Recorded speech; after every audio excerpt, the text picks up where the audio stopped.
Herðu, við ætlum að ræða það sem að stundum haldið fram hérna við rauða borðið að enginn vilji ræða. Allir búin að hundleið og því þarf að ræða Vogue og ég ætla meira að hringja til Birmingham í Englandi og tala þar við Kristján Kristjánsson sem prófessor í heimspeki sem var að skrifa daginn Vogue og að gera það sem að margir hafa verið að kalla eftir að skilgreina hvað í veröldunni þetta Vertu velkominn Kristján. Þakka þér fyrir. Já.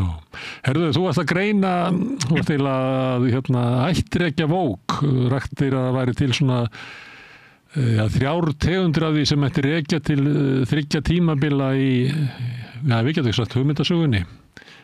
Ertu til í að útskýra þetta fyrir mér? Já, þú að leyfa mér að taka smá klikk aftur á 18. og 19. öldina því að allt sem að skipti máli fyrir það sem ég kalla vekni eða vókness í nútímanum á sér rætur í upplýsingunni og hugmyndum á 19. öld líka. Þannig að ef við bara byrjum með svona 2 mínútna forsögu á David Hume. David Hume var skoskur heimspekingur, upplýsingamaður, liberalisti og raunverulega miklu áhrifaríkari í pólitík og siðfræði heldur en nokkuð tíman Locke og Mill og Kant og þessi frægari. Og Hume hann hafnaði tilvist sjálfsins eða manngerðarinnar, þar að segja, þetta náttúrulega grundvöllurinn að ákveðinni tegund af vekni í nútímanum sem ég kem að seinna. Hann hafnaði því að það væri einhver svona kjarni í okkur, við værum eitthvað inn við beinið.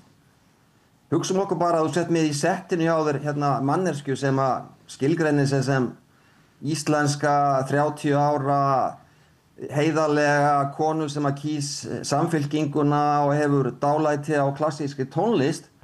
Ef þú setur hana í heilaskanna eða MRI, þú finnur ekki Íslendingseðlið eða tónlistargáfuna eða neitt slíkt. Og Hume gekk miklu lengra heldur en þetta. Hann sagði, prófaðu bara að skoða inn í hugan á þér hver þú ert, athugaðu hvað í gangi þar. Og hann sagði, það sem í gangi í huganum á þér bara röð upplifana, endalaus röð af skynjunum og tilfinningum og hugsunum sem að riðlast hver á annari eins og bara hænur í ofullum hænsnakofa og það ekkert sem ættir að benda á og segja þetta ég.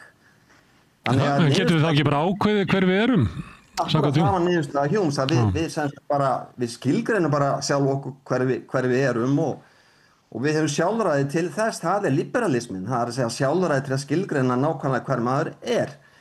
Og Hume var með 2 aðrar mjög magnaða kenningar og það sem merkilt með kenningar Humes að það eiginlega öðlaust ekki fræð fyrir á 20. öldinni. Þess að hina 2 kenningarna sem skipta líka máli í sambandi við þróun og vekni, það var annars vegar greinamunur hans á gildum og staðreyndum. Það að segja, það veri grundvallamunur á gildum og staðreyndum og gildi hefðu ekki hlutlegt gildi, það er bara tilfinningaatriði. Það að segja hvort að þér annara að klóra þér í litla puttanum eða komið fyrir þjóðamorð í Gaza, það er bara smekksatriði. En má ég samskjóta því inn þá ekki, en gildin ekki minna virði heldur en staðreyndinnar, hann ekki haldaði fram, heldur bara sikkur veröldin og sikkur viðmiðunar skalinn? Algjörlega hefur bara algjörlega annað röklegt gildi, annar aðeins bara tilfinningu einstaklinga og hitt eitthvað sem hægt að mæla svona utanfrá eins og gull frumefnið, eitthvað slíkt. Og svo náttúrulega var hann líka með kenninguna munina á gildum og boðum, siðabóðum. Hann sagði, jafnvel þó við séum sammála, ég og þú séum sammála að það sé gott að hjálpa bágstöddum í einhverju landi, að þá getur okkur greint fullkomlega á hvað við að gera til þess að gera það. Þannig að það var mest að 3 mögnuðu kenningar. Við höfum ekkert sjálf. Það er grundvallamunur á gildum og staðreyndum og grundvallamunur á gildum og siðabóðum. En það var enginn sem botnaði neitt í þessari kenningu á 19. öldinni nema einn maður sem var Nietzsche. Og þó Nietzsche reyndar hefði lítið dálæti á þessum bresku raunhyggjumönnum og sagði að heimspeki þeirra væri bara hæg fyrir svín, að þá er ekki hægt að hugsa sér valdskenningu Nietzsche nema sem andsvar við þessari svona, hvað maður segja, þessum anarkisma, þessum heimspekilega anarkisma hjá Hume og Nietzsche sagði einfaldlega býtu ef að gildi hafi ekki hlutlegt gildi, hlutlega staðreyndir til að byggja þau upp til dæmis í stjórnmálum og þá snúast bara stjórnmálum völd og valdafíkn og bara hver reynir að óta sínum tóta. Nú En var Nietzsche að andmæla honum og hafnaði þessari hugmynd og vildi stilla á móti einhverjum svona hierarkíu hugmyndana sem að Hume var að hafna? Jú, en þessi hierarkía var meira og minna byggð bara aftur á tilfinningum, þannig að aftur sótt hann í smiðju Humes. Þannig að þetta ekki byggt svona á einhverju afturhvarfi til klassískra hugmynda gott og illt. Nú, marxismen var náttúrulega tilraun til að bjarga nánast heimspekinni, svona skipulegri, skynsamlegri heimsmynd frá þessum heimspekilega anarkisma og líka frá valdskenningu Nietzsche og marxistarnir töldu þessa kenningu Humes bara að vera kapitalíska siðfræði, það er að segja auðvitað það gott fyrir kapitalisman að hver einstaklingur bara skilgreinir sig sjálfur og hafi ekkert fastmótað eðli, því þá kemur fólk með alls konar sjálfsmyndir og þá skapast möguleiki fyrir kapitalistana að framleiða vörur sem að henta fólki með sem að skilgreinir sig á ólíkan hátt. Þannig að þetta er allt saman fjall eins og eins og stafur á hurð. Þannig að þetta gerir marxisminn og marxisminn náttúrulega setur fram sína kenningu þrenns konar heimspeki, dialektíska hughyggju og dialektíska efnishyggju og skilgreindi bara kenningu Hume sem ódialektíska hughyggju. Samkvæmt dialektísku efnishyggjunni þá skiptir öllu máli að við höfum rétta vitund heiminn eins og hann er og heimurinn skipulegur, skynsamlegur, skýran, byggist á baráttu hugmynda, baráttu stétta. Og staða okkar skilgreinist á stöðu okkar í þjóðskipulaginu hver við erum. Já, en ekki skilgreiningu okkur getur skjáttlast það. Það er að segja, við getum talið okkur vera í millistétt og við séum í öreigastjætt og svo framvegis, þannig að þetta er ekki eins og hjá Hume að við bara skilgreinum okkur hvert og eitt. Nú, þessi hugtök hjá Marx og Engels, rétt vitund og fölsk vitund, þau voru ekki svona kjarnaatriði í marxismanum lengi vel, þannig að það er ekki fyrir en þessi fyrsta tegunda verkni sem ég kalla, svona sem kemur svona 1970, þar sem að þessi hugtök fá alveg bara nýja merkingu, svona í hipparhefingunum og annar staðar, þá voru allir tala um að það væri meðvitaðir og þetta er fyrsta tegundin af verkni, það er þessi marxíska verkni og að vera meðvitaður er þá sem sagt að bera skynbragð á þetta stéttara eðli tilverunar og sem sagt berjast fyrir fyrtur var líka sagt að þú væri fyrtur ef að þú hefðir ekki rétta skilninga, eða ekki? Já, annarkvort, fyrtur eða með falska vitund, það raunverulega merkir það sama. Nú, svo næsta skeið, í svona lok 20. aldar, þá fer fólk að efast að skýring marxista á undirokun í samfélaginu standi alltaf heima og það sé alls konar önnur undirokun í gangi heldur en bara undirokun stétt á stétt og það kemur auðvitað feminisminn og fötlunarfræðin og þessi hugmynd að verkni sé næmi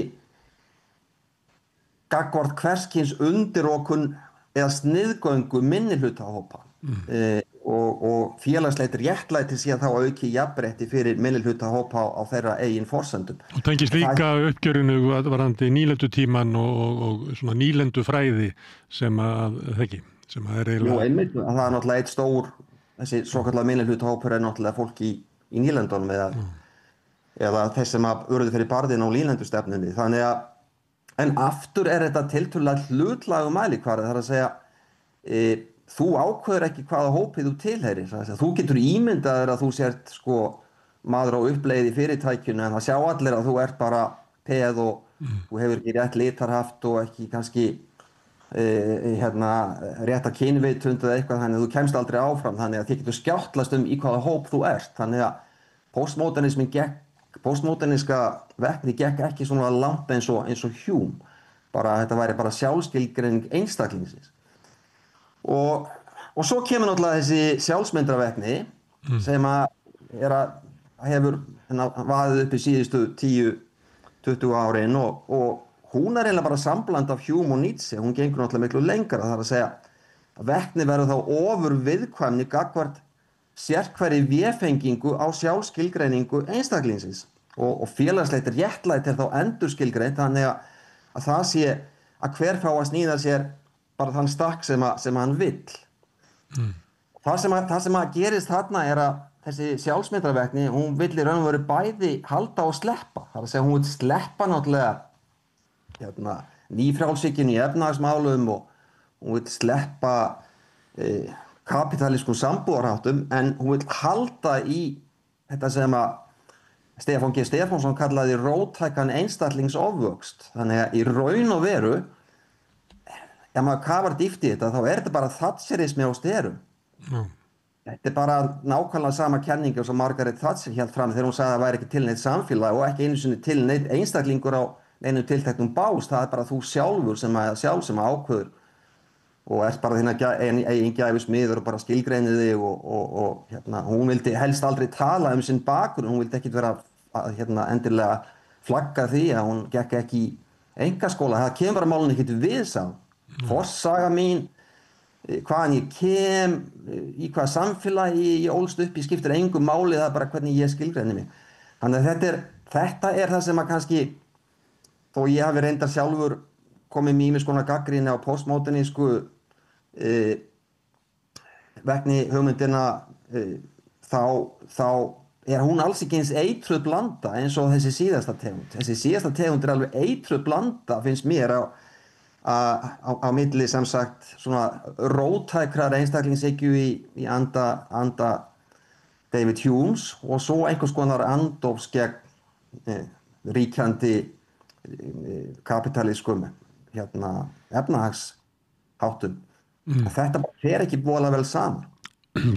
Má orða þannig að munurinn í þessari þróun sé meðal annars sá að einhver vildi að við skilgrindum okkur sjálf og það bara sjálfsagt að svo sé. En þegar maður er komin inn á tímabil sjálfsmyndar stjórnmálana, að þá það þannig að ég skilgrinni mig sjálfan en tel mig jafnframt hafa raunverulega vald yfir það hvernig aðrir í samfélaginu skilgrinna mig. Þannig að þetta ekki bara það að ég hafi frelsi frá samfélaginu til þess að skilgreina mig hver ég heldur ég líka eiginlega komin með svona, næstu því svo lögregluvald yfir það hvernig þú upplifir mig. Nákvæmlega, og þetta tengist náttúrulega svo útilokunar og slaufunarmenningu nútímans og reyndar var Robert H. Haraldsson heimspekingur að skrifa alveg frábæra grein í Skírni núna sem ég bara sá í dag og þú ættir endilega að spjalla við Robert hann stúderaði mikið svona útilokunar og slaufunarmenningu út frá lagalegum forsendum líka, mjög spennandi en það sem út að segja alveg hárrétt og sko þetta grundvallar munur á postmodernísku vegninni og svo þessari nýju sjálfsmyndarvegni að þessi nýja sjálfsmyndarvegni hún sem sagt bara hún viðurkennir enga vefengingu hvorki innan frá né utan frá á því sem að bara manni finnst maður vera, maður bara skilgreinir sjálfan sig aftur á móti fyrir postmodernistana þá var tilheyrði fólk ákveðnum tilteknum hópum, til dæmis minnihlutahópum og það var ekkert sjálfsvald þitt, þar að segja hvort að þú varst fyrir barðin á nýlendustefni eða hvort þú varst fatlaður eða samkynhneigður eða kona, það bara kategóriur sem að samfélagi setur þig inn í og ekkert sjálfsval þitt. Mín gagnrýni á postmodernísku vegna þó ég viðurkenni fúslega að hún hafði gríðarlega góð áhrif á mörgum sviðum í sambandi við réttindi fatlaðra og feminista og svo framvegis. Mín gagnrýni á hana var að hún svona lokaði fólk inn í ógagnsæjum framandleika í sínum hópi þannig að hún vildi ekki viðurkenna einlega sammannleg gildi þannig að þetta endaði svona í mikilli siðferðilegri afstæðishyggju. Má ég aðeins styðja þig að útskýra það betur og ógagnsær hvað sagðirðu? Ógagnsær framandleiki. Já, framandleiki, hvað það? Ef að þú ert sem sagt, kann maður segja bara íbúi í Nígeríu eða ef þú ert fötluð kona eða ef þú ert samkynhneigður maður að sem sagt að þá skilur annað fólk sem ekki hefur þessa stöðu þig ekki, það bara skilgreiningaratriði og þú skilur það ekki heldur þannig að og þar af leiðandi þá hljóta annars konar siðaboð og reglur og norma gilda innan allar þessara menningar kima þannig að og samtala á milli þeirra raunverulega alveg ómögulegt og tilgangslaust eiginlega. Já, þú getur borið virðingu fyrir menningu, segjum heyrnleysingi eða eitthvað svoleiðis, en þú skilur aldrei hvernig þeim líður og og ef þú ætlar að fara að ganga inn í þeirra menningar heim og segja þeim að byrju, fá þér hérna kuðungsígræðslu því að það er miklu betra að heyra sko.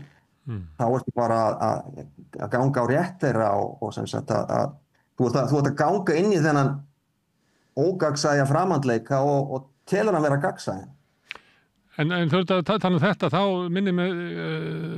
þetta minnir mig frekar á sko sjálfsmyndarveknina, þar sem að meðal annars var fundið af því ef að leikari væri að leika heyrnarlausa manni, við tökum bara það dæmi, að hann gæti ekki sett sig inn í þá stöðu og þess vegna var eðlilegt að finna bara leikara sem að væri heyrnarlaus að leika þetta. Jú, og vissulega eru þessi skil milli marxískrar vekni og postmodernískrar vekni og sjálfsmyndarvekni alls ekki fullkomlega skýr og eins og þú veist að margir á hægri kantinum í pólitík þeir líta á þetta allt saman bara sem einhvern konar nýmarxisma sem að ég held að sé vísu alveg rangt, en það er þetta margt skilt með líkum, en bara hversu fáránlegt er að tala um sko postmodernísku veknina eða sjálfsmyndarveknina sem marxisma. Við getum bara að hugsa okkur ef að háskólakennari í Kína eða Norður Kóreu setti fram svona sjálfsmyndarvekni hugmyndir. Í Kína er náttúrulega bara rekin samstundis og í Norður Kóreu er það bara leiddur fyrir aftökusveit. Þannig að meina marxistar, alvöru marxistar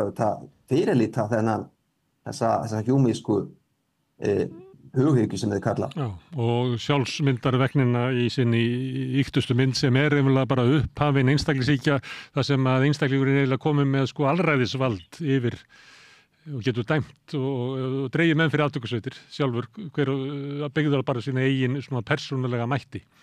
Akkurat, og þetta líka flækir rosalega mikið flokkun stjórnmálaskoðana, það er að segja meina alla 20. öldina þá var þetta að nota þetta kerfi sem að til dæmis Ólafur Þ. Harðarson hefur mikið notað bara tveir ásar, einfaldir ásar, efnahagslífið og félagslífið og frjálslyndur og íhaldssamur og svo eru 4 flokkar af fólki, en veknin til dæmis sjálfsmyndarveknin að hún flækir þessa skipur mjög mikið og kemur meila nýjan ás inn í þetta vegna þess að eins og einhver var að skrifa í Guardian í gær að meina fólk eins og David Cameron til dæmis í svona neokon fólkið, það er eitt vökulasta fólkið í Bretlandi. Það er David Cameron var helsti baráttumaður til dæmis fyrir alls konar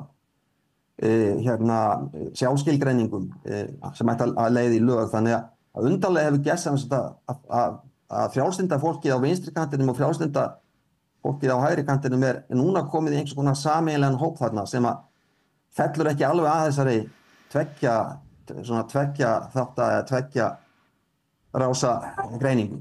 Já, en svo er það líka að lifa við tíma þar sem að sko miðjan er ekki ein, það er bara heimurinn er splundraður í sko ólíka samræðuvettvanga og eiginlega ómögulegt hvað við eigum að tala og hvar og hvernig skoðanaskipti getur orðið, þannig að það er gríðarlega átök bara vald í umræðunni og það getur birst með ýmsum hætti, meðal annars að sósíalistar nota eiginlega svona sjálfsmyndarvekni skilgreiningu á því hvað er réttur sósíalismi og vilja þá dæma aðra sem ekki falla að þeirra hugmyndum yfir það að vera eiginlega brjóta gegn tilteknum hugmyndum, þannig að það er líka gríðarlega svona átök í samfélaginu sem að kannski sjálfsmyndarveknin dregur dám af og en er ekki kannski gerandi að öllu leyti. Ég veit ekki hvort þú náir þessu.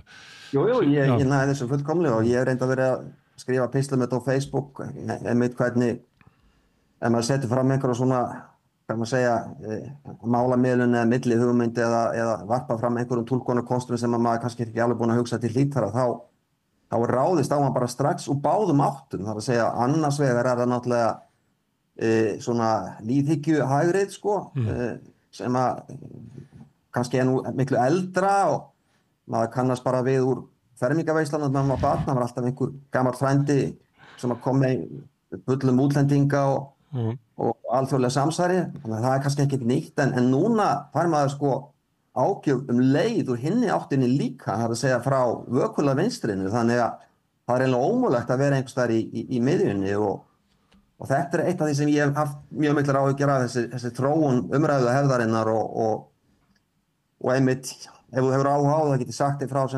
rannsóknum sem við höfum verið að vinna í Birmingham á því hvernig þessi umræðu hefur verið skrafað undan bara dómgreind fólks. Já, það er einmitt það sem að væri gaman að heyra vegna þess að sumleyti er ástæðið þannig að þeir eru ekki boðið upp á samræðu heldur bara boðið að velja þeir lið Og ég veit ekki hvort þið voru að rannsaka umræðu eða samskipti á samfélagsmiðlum? Já, við vorum að gera það en við vorum líka bara að gera svona hefðbundna sálfræði stúdíu á 4.000 Bretum og Bandaríkjamönnum þar sem við bara reyndum að skoða hvernig leysa þeir úr svona stórum persónulegum eða pólitískum vandamálum.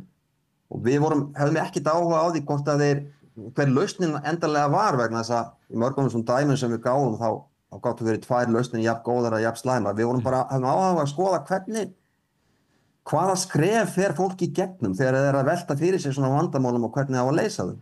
Og hvernig tengist það svona persónueinkennum eins og þessum kölluðu dökku persónueinkennin að vera sjálfhverfur eða sadisti eða siðblindur eða svona makkíaveljanismi, þessi 4 frægu neikvæðu persónueinkenni sem að maður sér mjög oft á samfélagsmiðlum í dag.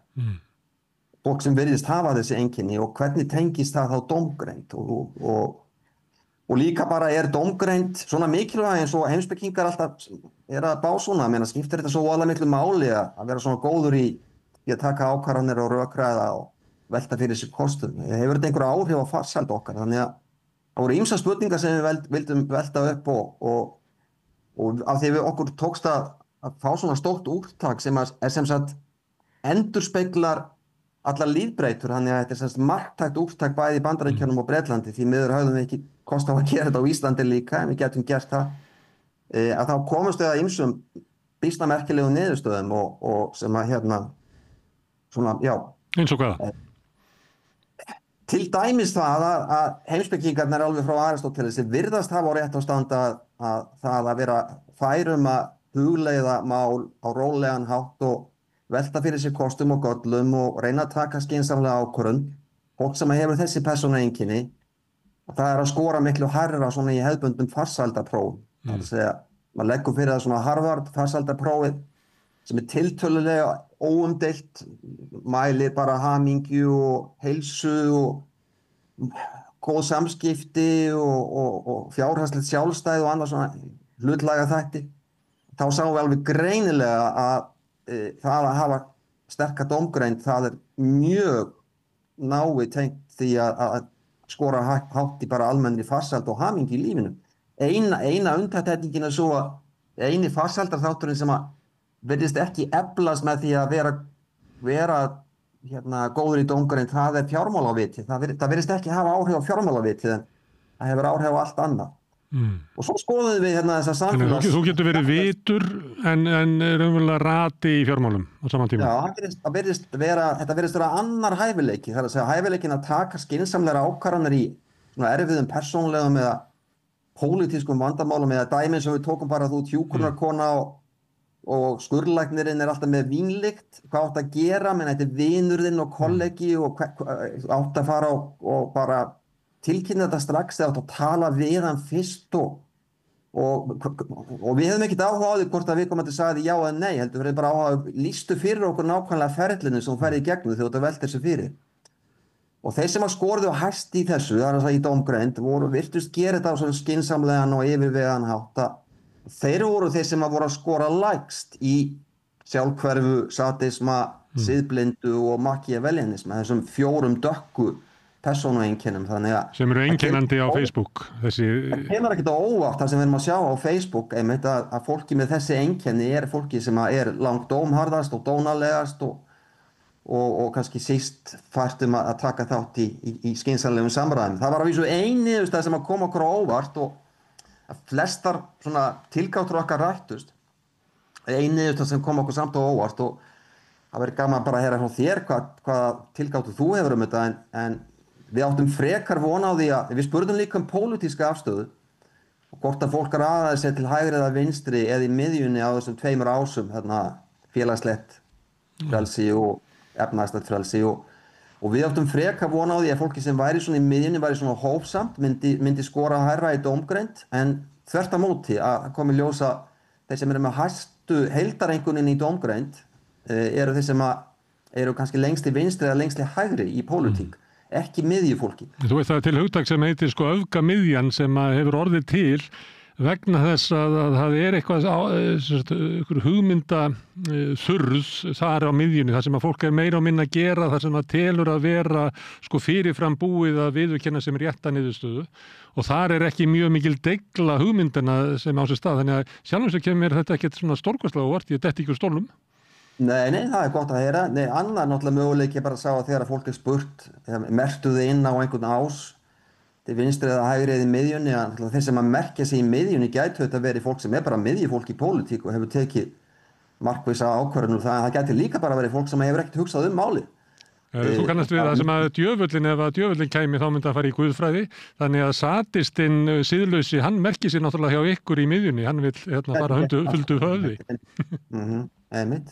Það gæti verið skýringin og svo skoðum við líka starfstéttir og þær virðast vera mjög ólíkar í sambandi við dómgreind og við greindum 10 ólíka þætti dómgreindar svona sem að það myndar svona netkerfi. Ég meina við komumst að því að það ekkert ein leið sem allir fara. Ég meina þú stendur frammi fyrir vandamáli stóru eða litlu bara eins og ég nefndi áðan eða besta vinkona þín kaupir kjól og spyrir því hvernig þið finnst hann og þið finnst hann vera ógeðslega ljótur og þetta viðkvæm kona og hvað átt að segja, þú vilt vera heiðarlegur og góðviljað. Við tókum bara svona dæmi og við komumst að því að fólk fer mjög ólíka leiðir að því að komast að einhverju ákvörðun hvað það á að gera en þetta myndar svona ákveðið netkerfi, þetta ekki eins og fólk hélt áður vegna þess að þetta fyrsta stóra rannsóknin á dómgreind í heiminum sem hefur nokkuð tíma verið gerð sem dálítið merkilegt. Eins og fólk hélt áður þetta væri alltaf bara svona skref sem allir að fara í gegnum í sömu röð en það virðist vera að fólk sem skorar hátt í dómgreind að það byrju ofta á ólíkum endum. Og líka mjög fer eftir starfstéttum að við sáum gríðarlega mun til dæmis á læknum og kennurum varðandi dómgreind. Þannig að læknandi til dæmis voru mjög góður í einum þætti dómgreinda sem að greina vandamál.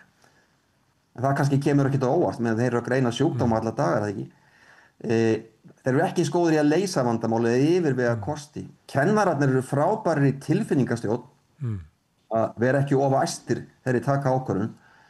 Og það náttúrulega kannski líka eðlilegt að það kæmist engin kennari í gegnum einn dag í skólastofunni án þess að hafa tilfinningastjórn. Þannig að þetta svona styður kannski rannsókn okkar að hún virðist koma heim og saman við svona hversdagslegar hugmyndir hvar styrkleikar tiltekinna starfstétta kunna að liggja.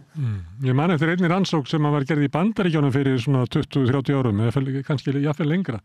Og þá var verið að kanna hvernig fólki hafði farnast á hlutabréfamarkaði þar sem að Bandaríkjamenn eru miklu meira sjálfur að taka ákvarðanir. Bæði getur farið inn í einhverja sjóði en líka verið sjálfur að reyna að braska eitthvað. Og þá kom í ljós að það voru svona kallastéttir sem að menn gangast upp í sérfræðiþekkingu sinna, einmitt læknar og verkfræðingar sem að stóðu sér langverst því að þar truflaði það raunverulega færni þeirra á því sviði sem það fengu viðurkenningu að þeir töldu sig að hafa vit á öllu og að því varst að tala um gamla fermingaveislur að þú eru örugglega hitt svoleiðis menn í fermingaveislur sem að eru standa sig vel í sínu starfinu og hafa einhvern veginn öðlast vit á öllu við það. Akkurat.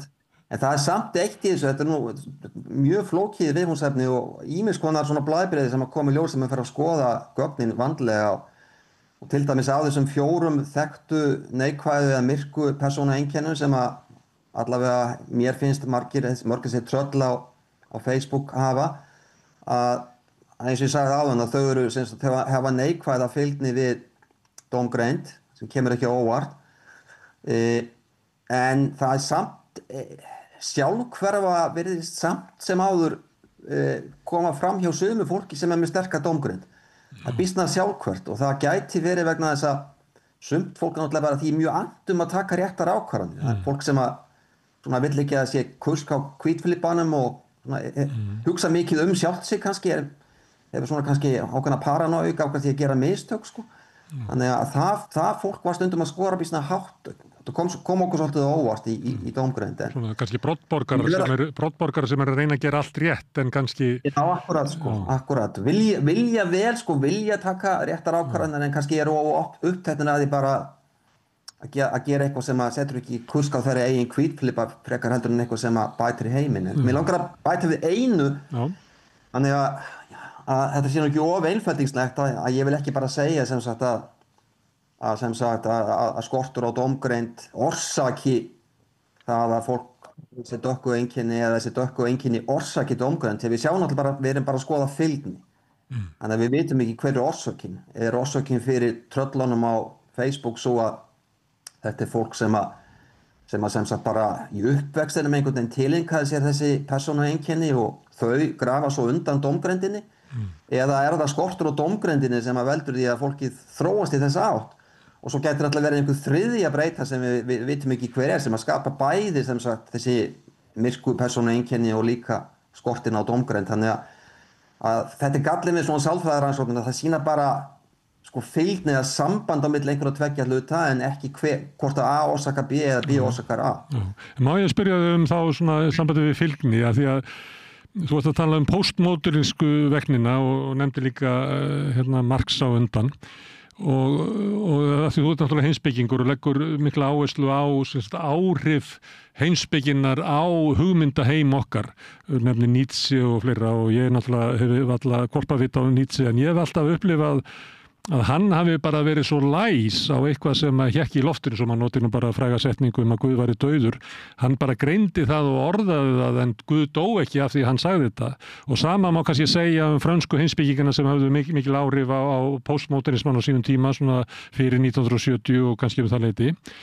Þetta voru náttúrulega menn sem voru að greina eitthvað sem lá bara einfalli í loftinu, að gamla hírakían, þar sem sko miðaldraríki hvíti kallinn var í upphafi og Vesturlönd voru þar og í nýlendu heimsmyndin og allt það, hún var raunverulega hrunin og þeir voru að reyna að búa til einhverja heimsmynd sem að passaði breyttum heimi, en voru þarlegandi ekki gerendur í þeirri þróun sem að var. Mitt og það merkilega í hugmyndasögun, það tekur upp mjög langan tíma fyrir hugmyndir að einhvern veginn að gerjast og síjast út í samfélagið og einmitt dæmi sem ég tók í upphafi með Hume er mjög gott að það voru ekki með tveir menn á 19. öldinni sem að skildu Hume og skildu ályktanirnar sem að draga bara af Hume, annars var að vera Dostojevski. Man náttúrulega skrifaði sífellt það ef Guð væri ekki til, þá væri allt leyfilegt, og svo náttúrulega Nietzsche.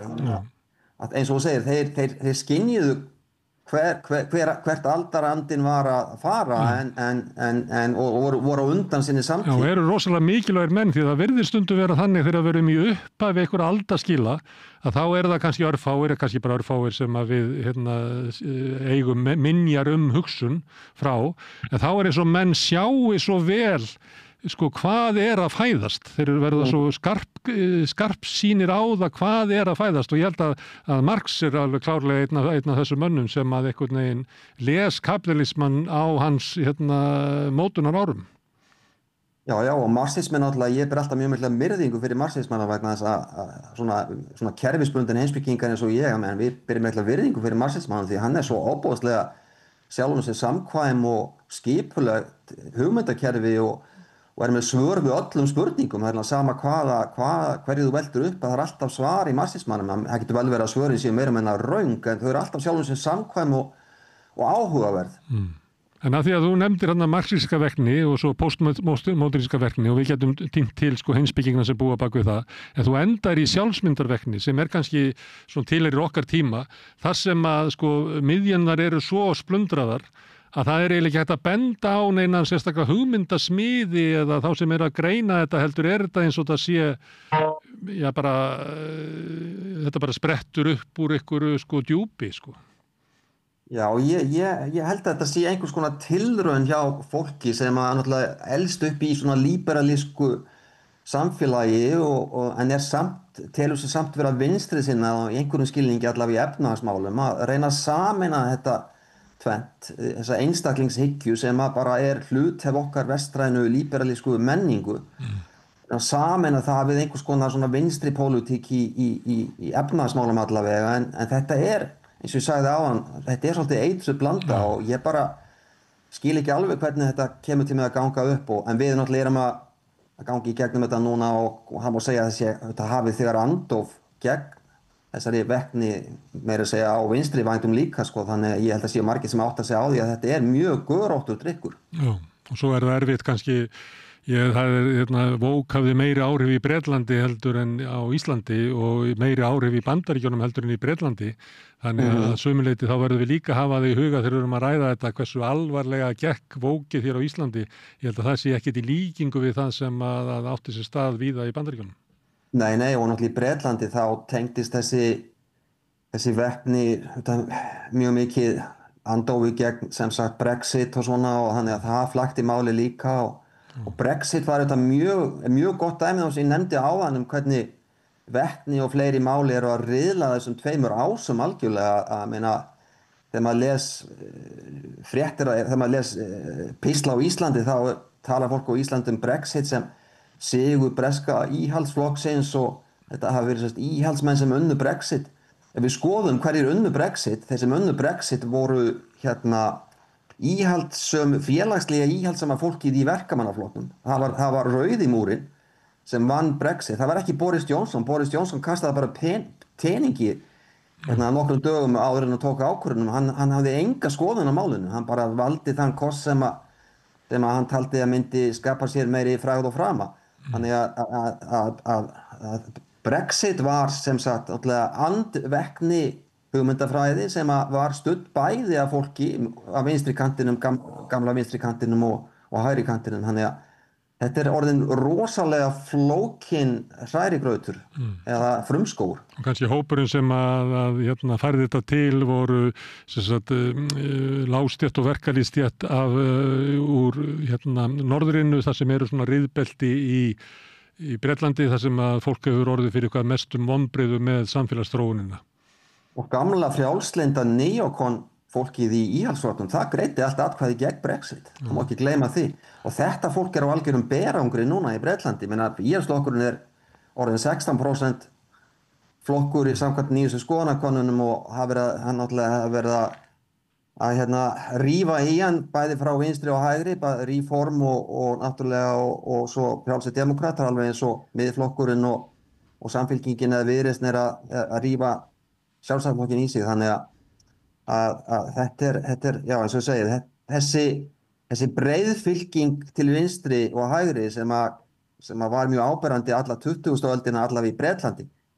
Og Ísland reyndar á hægri kantinum en ekki á vinstri kantinum af ýmsum ástæðum, hún er bara að riðlast og það þarf eiginlega nýja ása, þannig að við þurfum að biðja Ólafa Páll Harðarson og kompani að bæta við nokkrum ásum til þess að flækja myndina en frekar ef við ætlum að skilgreina hvar fólk stendur í pólitík. Það er ekkert svo einfalt. Það er bara erfitt fyrir Ólaf og hans fólk af því að þau eiga svo mikla samfellu í sögunni í þessum kosningaransóknum að nú er erfitt að fara að bæta við nýjum ás og þá missur sögulegu sýnina sem að hinir ásarnir gefa þér.